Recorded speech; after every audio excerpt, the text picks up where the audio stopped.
మనమంతా కూడా విద్యార్థుల కోసం, నిరుద్యోగుల కోసం, బలహీన వర్గాల ప్రజల కోసం నిరంతర పోరాట యోధుడు అన్న పెద్దలు ఆర్ కృష్ణయ్య గారికి, గౌరవనీయులు తమ్ముడు రాకేష్ రెడ్డి గారికి, గౌరవనీయులు అశోక్ గారికి, గెల్లు శ్రీను గారికి, నీలం వెంకటేష్ గారికి, సిపిఎం పార్టీ రాష్ట్ర కార్యదర్శి గౌరవనీయులు పెద్దలు జాన్ వెస్లీ గారికి, వేదిక మీద ఉన్న మా నిరుద్యోగ యువతి యువకులకు, ఇంత గొప్పగా ఈ కార్యక్రమాన్ని స్వచ్ఛందంగా నిర్వహించినటువంటి నిరుద్యోగ జేఏసీ సభ్యులకు, మా సోదర సోదరీమణులకు, మీడియా మిత్రులకు అందరికీ పేరు పేరున నమస్కారం, ఉద్యమాభివందనాలు. కాలాతీతమైంది, నేను ఎక్కువ టైం తీసుకోను, 5-10 నిమిషాల్లోనే ముగిస్తాను. దాదాపు 2 దాటింది కనుక మీ ఓపికను ఇంకా పరీక్షించే ఇదైతే నాకు లేదు. మిత్రులారా, ఈరోజు ఈ నిరుద్యోగ జేఏసీ ఏమడుగుతా ఉంది? నాడిచ్చిన మాట నిలబెట్టుకో రేవంత్ రెడ్డి అని అడుగుతుంది. ఇదే రేవంత్ రెడ్డి ఆనాడు నిరుద్యోగ యువతి యువకుల దగ్గరికి వచ్చి వేడుకున్నాడు, ఎన్నికల్లో వాడుకున్నాడు. గద్దెనెక్కిన తర్వాత ఏమైందయ్యా నువ్వు ఇచ్చిన మాట అంటే ఇవాళ మొండి చేయి చూపిస్తా ఉన్నాడు, నిరంకుశంగా అణిచివేసే ప్రయత్నం చేస్తూ ఉన్నాడు. ఆనాడు రేవంత్ రెడ్డి గారిని నమ్ముతారో నమ్మరో అని రాహుల్ గాంధీ గారిని అశోక్ నగర్ సెంట్రల్ లైబ్రరీ మెట్ల మీద కూర్చోబెట్టి మొదటి ఏడాదే 2 లక్షల ఉద్యోగం ఇస్తామని చెప్పి రాహుల్ గాంధీతో చెప్పించారు. ప్రియాంక గాంధీ గారితో సరూర్ నగర్ స్టేడియంలో మీటింగ్ పెట్టి మొదటి ఏడాది 2 లక్షల ఉద్యోగాలు ఇస్తామని, రాజీవ్ యువ వికాసం ఇస్తామని, 4000 నిరుద్యోగ భృతి ఇస్తామని, బ్యాక్లాగ్ పోస్టులన్నీ నియామకాలు చేస్తామని ఎన్నెన్నో మాటలు చెప్పించారు. మరి మాటలు చెప్పిన రాహుల్ గాంధీ, మాటలు చెప్పిన ప్రియాంక గాంధీ ఇలా పత్తా లేకుండా పోయినరు. గాంధీలు మాయమైపోయినరు. గాంధీల పేరు చెప్పి ఓట్లు అడిగినరు. మేనిఫెస్టోలో పెట్టి బాండ్ పేపర్లు పంచి గద్దెనెక్కిన ఇవాళ రేవంత్ రెడ్డి ఏమో ఏమైందయ్యా అంటే ఇవాళ అలా కూర్చున్నాడు, జూబ్లీహిల్స్ ప్యాలెస్లో కూర్చున్నాడు. వెనకటికి ఎవడో అట్టపర్వతం ఎత్తి నేను ఆంజనేయ స్వామి అనుకున్నాడట, నెత్తిన ఈక పెట్టుకొని శ్రీకృష్ణుడు అనుకున్నాడట. ఇవాళ ఈ రేవంత్ రెడ్డి కూడా జూబ్లీహిల్స్ ప్యాలెస్లో పోలీస్ పహారాల మధ్య కూర్చొని ఈయన కూడా అట్లే భావిస్తా ఉన్నాడు. నీకు దమ్ముంటే రేవంత్ రెడ్డి పోలీసు లేకుండా ఒక్కసారి చిక్కడపల్లికో, దిల్సుఖ్ నగర్కో, అశోక్ నగర్ సెంట్రల్ లైబ్రరీకి రా, నీ బట్టలు కూడా విప్పి పంపుతారు. అప్పుడు అర్థమవుతుంది నువ్వేదో ఆ పోలీస్ పహారాలో ఉండడు కాదు, ఇవాళ నీ నిజ స్వరూపం అర్థమైంది. రాష్ట్ర ప్రజలకు 2 ఏళ్లలోనే రేవంత్ రెడ్డి యొక్క మోసాలు, కాంగ్రెస్ దగ ఈ రాష్ట్రంలో అన్ని వర్గాల ప్రజలకు కూడా అర్థమైంది. జాబ్ నోటిఫికేషన్ ఏమయ్యా రేవంత్ రెడ్డి అంటే మద్యం షాపులకు నోటిఫికేషన్ ఇస్తున్నాడు. సిగ్గులేదు. ఆ మద్యం షాపులకు ఇంకా 2 నెలల టైం ఉన్నది, అదేమో అడ్వాన్స్ పిలిచిండు. 2 నెలల ముందే మద్యం షాపులకు నోటిఫికేషన్ ఇచ్చిండు. జాబ్ నోటిఫికేషన్ ఆనాడు అసెంబ్లీలో బీఆర్ఎస్ పార్టీ ఏమైంది నీ జాబ్ క్యాలెండర్ అని నిలదీసింది. మేం గట్టిగా పట్టుబడితే ఓ జాబ్ క్యాలెండర్ని పెట్టిండు, మాట్లాడకుండానే అసెంబ్లీ వాయిదా వేసుకొని పారిపోయింది. గన్ పార్క్ దగ్గర పోయి ధర్నా చేసిన ఆ రోజు బీఆర్ఎస్ ఎమ్మెల్యేలం.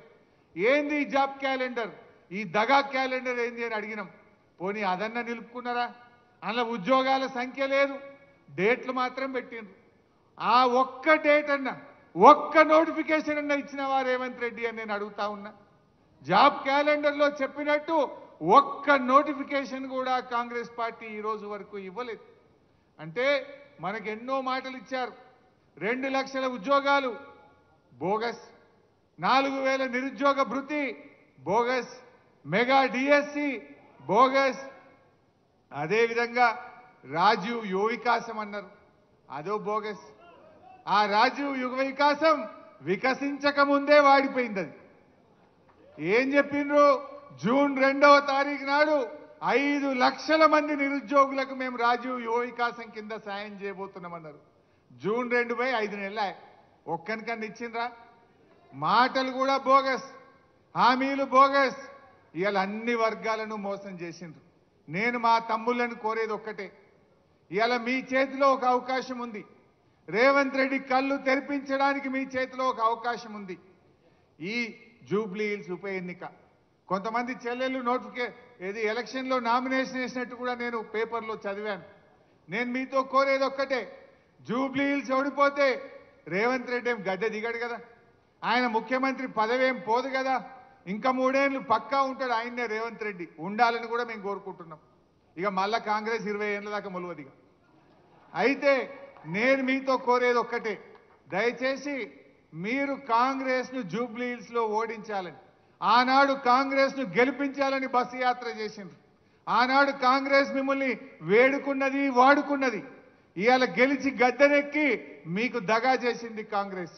ఆ కాంగ్రెస్ కళ్ళు తెరిపించాలంటే, ఆ కాంగ్రెస్ కు సురుకు పుట్టాలంటే జూబ్లీ హిల్స్ లో కాంగ్రెస్ ను ఓడించడానికి మా నిరుద్యోగ యువతి యువకులందరూ దండుగట్టి బయలుదేరండి. కాంగ్రెస్ ఓడితే ఆయన రివ్యూ చేసుకుంటాడు. రాహుల్ గాంధీ అడుగుతాడు, నేను ఏమైందా నువ్వు ఎందుకు ఓడినావు అంటే, అప్పుడు మా నిరుద్యోగ యువతి యువకులకు 2 లక్షల ఉద్యోగాలు ఇస్తా అని రాహుల్ గాంధీ, ప్రియాంక గాంధీ మాట ఇచ్చి మోసం చేసింది కనుక ఈ నిరుద్యోగ యువకులే కాంగ్రెస్ ను ఓడించిండ్రు అనేటువంటి విషయం వాళ్ళకి అర్థం కావాలి. ఉద్యోగాలు ఇవాళ మనకు 2 లక్షల ఉద్యోగాలు రావాలంటే, మెగా డిఎస్సి రావాలంటే, జీవో 46 అమలు కావాలంటే జూబ్లీ హిల్స్ లో కాంగ్రెస్ కు గుణపాఠం చెప్పండి. అప్పుడే ఇవన్నీ వస్తాయి. గవర్నమెంట్ ఏం మారేది, కొత్త గవర్నమెంట్ ఏం ఎక్కదు. కానీ తన తప్పులు తాను తెలుసుకోవాలంటే, కాంగ్రెస్ రివ్యూ చేసుకోవాలంటే ఇవాళ కాంగ్రెస్ ను మనం ఓడించాల్సినటువంటి అవసరం ఉంది. దయచేసి ఆలోచించండి. జీవో 29, జీవో 55 ఆనాడు అసెంబ్లీలో నేను ఎంత గట్టిగా మాట్లాడానో మీరందరూ కూడా చూసే ఉంటారు. ఆయన బట్టి విక్రమార్క గారు, మీరు దళిత వర్గం నుంచి ఉప ముఖ్యమంత్రిగా, ఆర్థిక మంత్రిగా ఉన్నారు, రేవంత్ రెడ్డికి ఎట్లయినా సోయి లేదు, నువ్వన్నా పట్టించుకో బట్టి గారు అని చెప్పి శాసనసభ వేదికగా బతిల్లాడినా కూడా ఆయన పట్టించుకునే పరిస్థితుల్లో లేడు. అంటే ఇవాళ ఎంత దుర్మార్గంగా వ్యవహరిస్తున్నారో మీ అందరికీ అర్థమైతా ఉంది. జాబులు నింపండి అయ్యా అంటే జేబులు నింపుకుంటున్నారు కాంగ్రెస్ వాళ్ళు. జాబులు నింపుతలేరు కానీ కాంగ్రెస్ నాయకులు జేబులు నింపుకునే పనిలో పడ్డారు. గల్ల పెట్టెలు నింపుకుంటున్నారు. ఏమి చూసినా పర్సెంటేజీలు. ఇవాళ రేవంత్ రెడ్డి విద్యాశాఖ మంత్రిగా ఫెయిల్, మున్సిపల్ మంత్రిగా ఫెయిల్, హోం మంత్రిగా ఫెయిల్, ముఖ్యమంత్రిగా కూడా ఫెయిల్ అయిపోయింది. ఒక్క దాంట్లో మాత్రం పాస్ అయింది, కలెక్షన్ మంత్రిగా మాత్రం పాస్ అయింది, వసూళ్లలో మాత్రం పాస్ అయిండు, అన్నిట్లలో ఫెయిల్ అయిపోయింది. ఇందాకో తమ్ముడు బాగా చెప్పిండు, విద్యరాని రేవంత్ రెడ్డి విద్యాశాఖ మంత్రి, దేశంలో అతి ఎక్కువ క్రిమినల్ కేసులు ఉన్న ముఖ్యమంత్రి ఈయననే హోం మంత్రి, జీవితంలో ఎన్నడూ మంత్రి చేయని వ్యక్తి డైరెక్ట్ గా ముఖ్యమంత్రి అయితే ఇలా రాష్ట్రం పరిస్థితి ఏమైతుందో మనందరం కూడా గమనిస్తా ఉన్నాం. ఏది ఏమైనా బాగా ఆలోచించండి. ఇవాళ నిరుద్యోగ యువతి యువకులు రాష్ట్రంలో ఏం జరుగుతుందో ఆలోచించండి. ఆనాడు బీఆర్ఎస్ ప్రభుత్వం టీఎస్ ఐపాస్ తెచ్చి పారిశ్రామికవేత్తలకు రెడ్ కార్పెట్ వేసి పెద్ద ఎత్తున ఐటీ ఉద్యోగాలు సంపాదించింది, పెద్ద ఎత్తున పెట్టుబడులను ఆకర్షించింది, పెద్ద ఎత్తున ఇండస్ట్రీస్ పెట్టించి ఎన్ని వేలాది ఉద్యోగాలకు అవకాశం కల్పించింది. ఇవాళ ఏం జరిగింది? Gun culture. ఆనాడు మనం పెట్టుబడులు ఆహ్వానిస్తే, ఆనాడు మనం పారిశ్రామికవేత్తలను ఆహ్వానించి ప్రైవేట్ రంగంలో ఉపాధి అవకాశాలు పెంచితే ఇవాళ వీళ్ళు తుపాకులు పెట్టి వాటాల కోసం పోరాడుతున్నారు. మంత్రులు, ముఖ్యమంత్రి ఇవాళ గన్నులు పెట్టి బెదిరిస్తున్నారని ఎవరు చెప్తున్నారు?